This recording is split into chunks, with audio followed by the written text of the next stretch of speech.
Mount Kamuning kung pabirong tawagin itong Nia South Pole Scout Borromeo Footbridge sa Quezon City. Dahil sa tarik nito, akala mo'y umaakit ka sa bundok. Kaya nga ingat na ingat ang mga gumagamit nito. Ang magbabarkadang ito may tradisyon na tuwing April Fool's Day na kunyari ay nag-hike sa footbridge ng naka-full gear pa. Napuna na rin ito noon ng Consul General ng Netherlands na nakabase sa San Francisco sa Amerika na pruweba daw ito na walang pakialam sa mga pedestrian. Itong footbridge na ito sa Kamuning, ayon dito sa Department of Transportation, 4 hanggang 5 palapag, 4 to 5 floors yung katumbas niya kung taas ng building yung ating pagkukumparahan. Sa gabi, madilim at kapag umuulan, madulas itong mga hagdanan nitong footbridge na ito. Hingal lang mga nakasabay namin dito. Minihika, napapagod dahil sa sobrang taas. Mahirap talaga lalo kung sa may edad na. Ang estudyanteng si Daniela araw-araw exercise. Wala pang ibang daan? Meron po sa may MRT. Mataas din po siya pero iikot pa po kasi ako pag gano'n eh.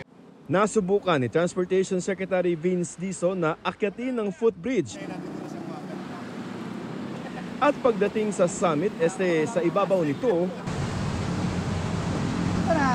umuuga Pag dito, umuuga to. May dumadaan pong vehicle sa baba So may ground vibration doon. Yun yung nagkukos talaga ng uga. Pero generally safe naman. Di naman po tutumba. It doesn't feel safe.